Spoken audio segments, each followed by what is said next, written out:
Alexander Dugan has been a subject of much examination. I'm guilty of examining him myself.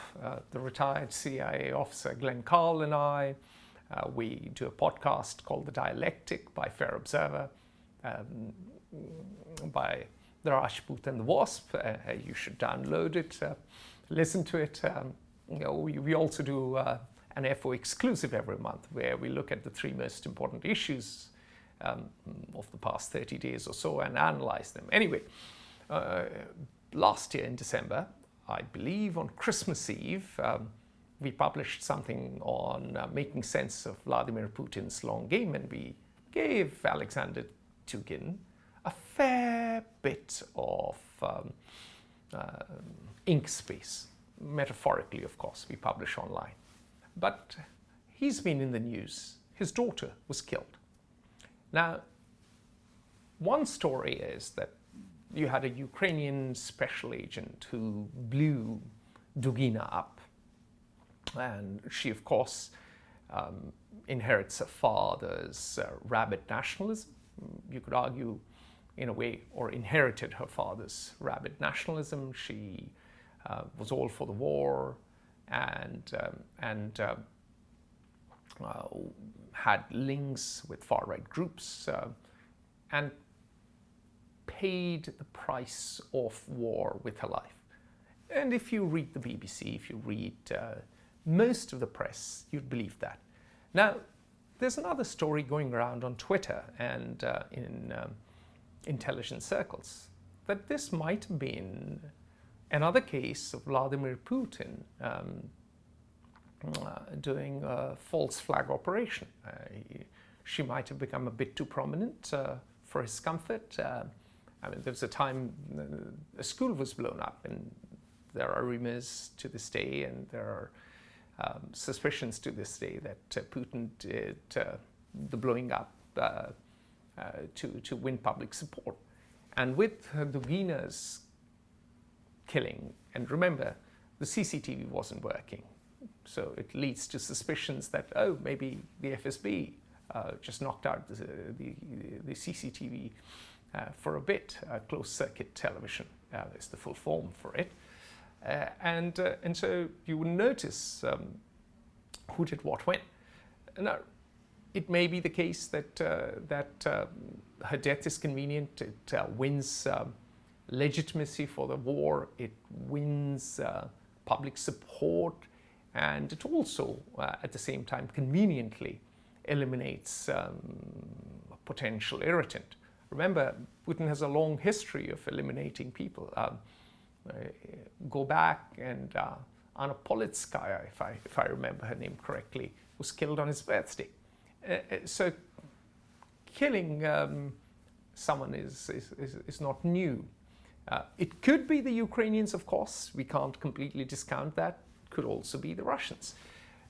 And this brings us to what we'd call InfoWars, or the game of narratives. And of course, we have Vikram Sood, who's a dear friend and a fellow co-author, the former chief of India's External Intelligence Agency, RAW, who's written an entire book about it. So what exactly is going on? Well, it is very clear that different media groups, depending on the countries they come from, depending on the capitals they're based in, are spinning narratives as per their national interest or as per their philosophical and ideological beliefs. So if you are American and if you were a Cold Warrior, you're utterly convinced that Russia has to be taken on, and Russia has to be faced up to, and democracy has to be made secure for the world. If you are British and you believe in the Churchillian notion of standing up to a bully, you take the view that Russia is an empire that never completely broke up. After all, Russia had a mad dash to the Pacific in the 19th century. In 1783,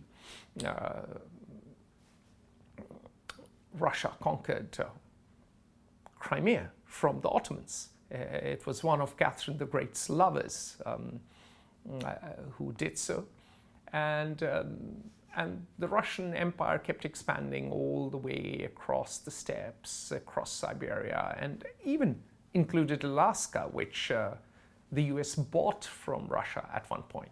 So this is time to tame the Russian bear, to break up the Russian Empire, and to exert enough pressure on a country which no longer has cheap manpower to throw into battle, unlike the past, and to make it a modern state. This viewpoint believes that the expansion of NATO was a wise thing to do, otherwise Poland would be at threat, otherwise Lithuania, Latvia and Estonia would be at threat. This point of view believes that Western Europe should fight together. It's almost like a new crusade, except it is not against the Muslims, but against a kleptocratic regime in Moscow. And there may be an element of truth to it. Then, of course, there are others who believe that this war is a great Western conspiracy. Russia was lured into attacking Ukraine because NATO was unrelenting in its eastward march, and of course Victoria Nuland fomented the protests in the Maidan and led to the fall of a democratically elected Russian-backed government, and Russia, which feels very vulnerable because you can just roll tanks from Ukraine all the way to Moscow, which has the memory of Napoleon and, of course, Hitler marching all the way inland. Napoleon personally, but Hitler sent his generals and troops. And Russia wants to dominate its near abroad, and it wants some strategic depth. And so Russia had no option but to respond because it's feeling encircled by the relentless NATO expansion, and Ukraine being a part of NATO was utterly unacceptable to Russia, especially given the fact that it has always seen Ukraine pretty much as its back garden, and eastern part of Ukraine has been sympathetic to Russia, and so on and so forth. So there is this narrative, which is the pro-Russia sympathetic narrative that is playing out in places like China and even India. And there are many other narratives that are at play in the Middle East or even Latin America. But regardless of which narrative you like, of course there is the Peter Isaacson narrative.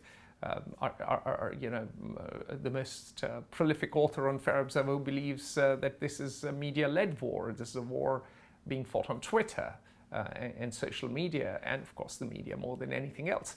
But the point is, regardless of what narrative you believe in, it just goes to show that wars today are not just fought on battlefields. In fact, they never have been entirely. Propaganda was always an element of the war. Media management was always an element of the war. Go back wherever.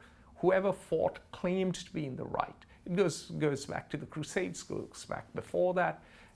During Second World War, propaganda was used both by Nazi Germany and by the Allies. In fact, propaganda became public relations after the war because it got a dirty name. This was, of course, done by Sigmund Freud's American nephew. There's a wonderful documentary by Adam Curtis about it. And what is happening now is the development of InfoWars, of the battle for narratives on steroids. And this is because you have real-time information. You can see missiles going off, you can see tanks operating, you can see artillery shelling in real time over Twitter, over Instagram, over news feeds. You also have dedicated narrative teams. Ukraine has done a brilliant job when it comes to narratives. The Ukrainian president is an actor brilliant at social media. So you're seeing a very new element coming in terms of the speed and scale of these operations. The key thing to remember, if you are a citizen, if you are someone interested in the world, is to take every narrative with not just a pinch of salt, but a bucket of salt, and to really think deeply about what could be true, to look at facts, to look at reason, to exercise judgment. And I think